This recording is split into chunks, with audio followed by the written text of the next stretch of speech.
Historia de la evaluación. Esto empieza en China, 2000 años antes de Cristo.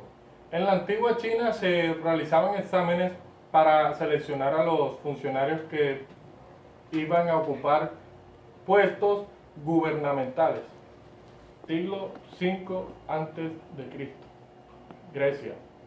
Una especie de cuestionario de evaluación fue utilizada por Sócrates y otros maestros de ese tiempo en sus prácticas de enseñanza. Siglo XI, Gran Bretaña y Estados Unidos. Estos utilizaron comisiones reales para evaluar los servicios públicos. En la segunda, en 1845, se aplicaron test del rendimiento a estudiantes. En el siglo XVI se utilizaron cada vez más los exámenes públicos para demostrar el aprovechamiento académico de los escolares. Entre los siglos V y XV después de Cristo surgen grandes universidades y se introducen en ellas los exámenes con carácter formal. En ellas las tribunales de suficiencia académica formados por maestros otorgaban las aprobaciones en los estudios aplicando exámenes cuando un estudiante solicitaba un grado. En los siglos XVIII hay un aumento en el acceso a la educación. Con ello surge la necesidad de comprobar y verificar los méritos y niveles de cada individuo. Allí surgen los primeros exámenes escritos como prueba para ingresar a las grandes universidades y a los colegios con más prestigio. Siglo XIX, revolución industrial. A lo largo del siglo nace y se desarrolla la evaluación en la escuela tradicional. El control de lo aprendido se realizaba a través de la capacidad de retener y almacenar del alumno, por medio de exámenes fundamentalmente de lápiz y papel. Siglo XX, Estados Unidos, Europa y América Latina. El ámbito evaluativo de la educación se amplió desde los aprendizajes, pasando por los programas, tomando en cuenta un todo, permeando el currículum con un todo, preocupándose por la evaluación de instituciones educativas, hasta llegar a propuestas de evaluación de sistemas educativos nacionales. Siglo XXI. El proceso de la evaluación del siglo XXI se enfoca hacia las competencias y contextualizar a los estudiantes como ciudadanos globales. Les hablaré de las otras formas de evaluación. La consideración de la evaluación como parte del proceso de enseñanza y aprendizaje nos invita a investigar otros medios de evaluación, de recogida y de uso de datos. Cuando la información que recogemos en la evaluación deja de tener ese carácter finalista propio del examen escrito, tenemos la posibilidad de usarla para regular los procesos, para identificar las dificultades que se encuentra el alumnado o sus logros más relevantes, las deficiencias del propio sistema, las relaciones que se establecen en el aula y fuera de la misma como parte de los aprendizajes y, en consecuencia, definir las medidas que ayuden a corregir las desviaciones. Una de las preguntas fundamentales en evaluación es quién es responsable de evaluar a quién. Una visión tradicionalista de la evaluación limita la evaluación a aquella realizada por el docente. Sin embargo, aunque esta es importante, ni es ni puede ser la única. Es más, si la evaluación es parte de un proceso de desarrollo de competencias, la autoevaluación y la coevaluación son fundamentales para que el estudiante tome conciencia de su punto de partida, del resultado de sus esfuerzos y de su evolución a lo largo del tiempo. Comenzaremos hablando sobre la autoevaluación. Si queremos que los estudiantes tomen conciencia de su proceso de aprendizaje y se responsabilicen de él, tenemos que promover que se autoevalúen.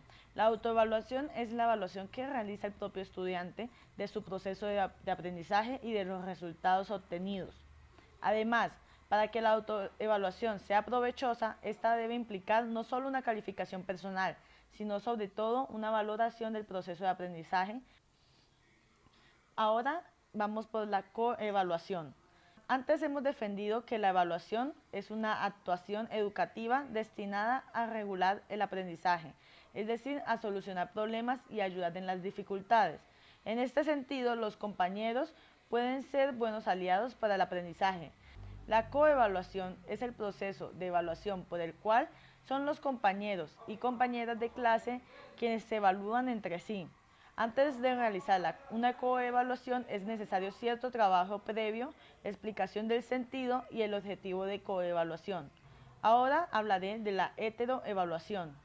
Hace referencia a aquellos procesos de evaluación realizados por personas distintas al estudiante o sus iguales. Aunque en principio pensamos en el profesorado como el principal agente de la heteroevaluación, también podrían ser las familias, el profesorado que imparte otras materias o de otros centros u otros agentes externos. Desde la perspectiva de un proyecto de aprendizaje, una evaluación es más fiable si dos evaluadores coinciden en la misma calificación al evaluar a un mismo estudiante. Ahora procederé a hablar sobre la evaluación eclética. El ecletismo es un intento de demoler el dogmatismo sin caer en el escepticismo. Por otra parte, el eclecticismo es un intento de apertura del reconocimiento de que la verdad, de donde venga, sin prejuicios ideológicos, es el resultado del compromiso con una línea teórica particular. Es una respuesta ante el estancamiento de la ciencia en el dogmatismo y representa un fruto de la crisis de la ciencia. Es importante atacar que la necesidad del eclético es la de recuperar lo que se perdió y que es la actitud verdaderamente científica de búsqueda desinteresada de la verdad y de reconocimiento de la ignorancia frente al misterio de la realidad. Ahora procederé a hablar sobre la evaluación con un enfoque formativo. La evaluación desde el enfoque formativo tiene como propósito contribuir a la mejora del aprendizaje, regula los procesos de enseñanza y de aprendizaje, principalmente para adaptar o ajustar a las condiciones pedagógicas, estrategias, actividades o planificaciones. La función pedagógica de la evaluación permite identificar las necesidades del grupo de alumnos con que trabaje cada docente, mediante la reflexión y mejora de la enseñanza y del aprendizaje. Los elementos de la evaluación en la educación primaria y secundaria. En cada bloque se establecen los aprendizajes esperados para las asignaturas, lo que significa que se cuenta con referentes de evaluación que permiten dar seguimiento y apoyo cercano a los aprendizajes de los alumnos. A partir de las evidencias recolectadas a lo largo del proceso, se puede retroalimentar a los alumnos para mejorar su desempeño y ampliar sus posibilidades de aprendizaje. Planifica y conduce de evaluación en diferentes contextos y con diversos propósitos y alcances para el aseguramiento del logro de los aprendizajes de sus alumnos.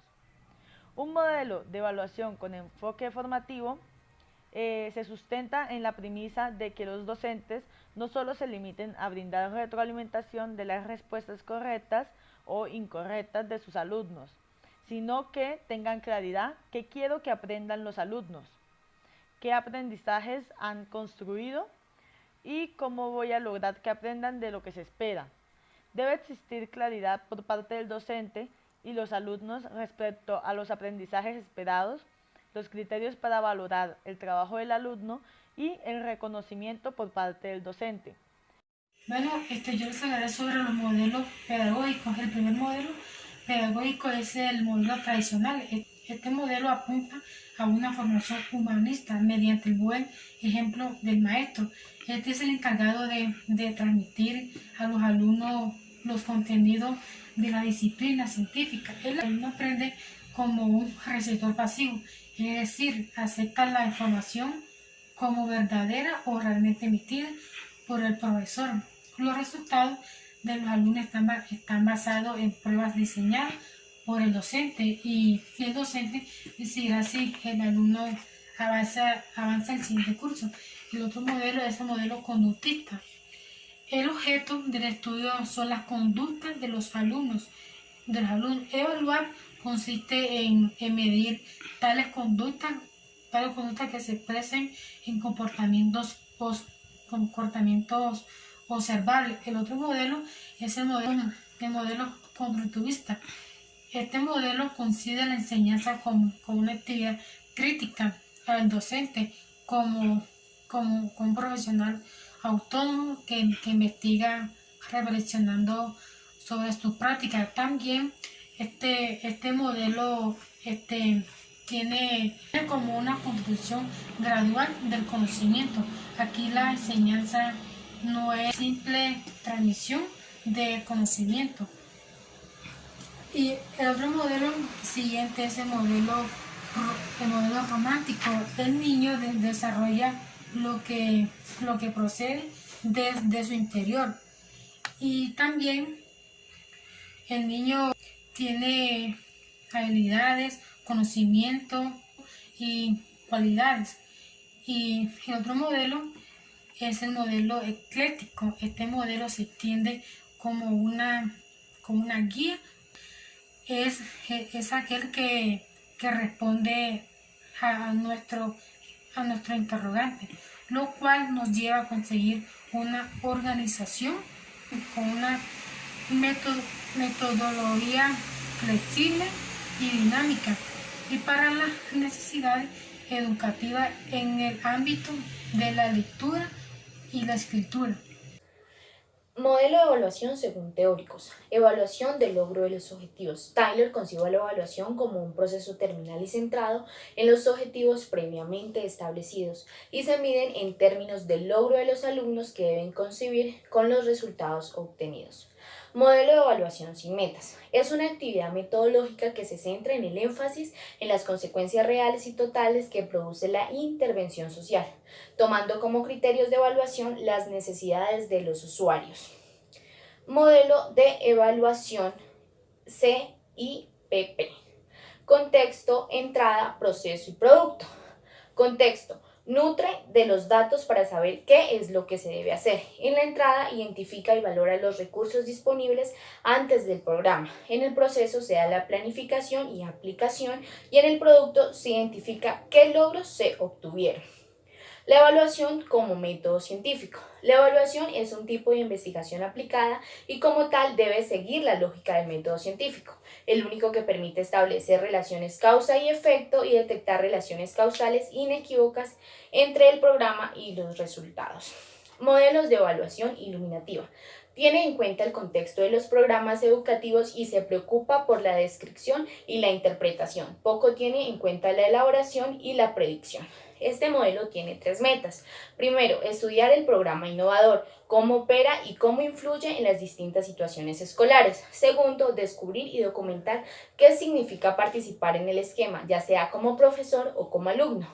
Tercero, discernir y comentar las características más significativas de la innovación. Y por último tenemos el modelo de evaluación responsiva.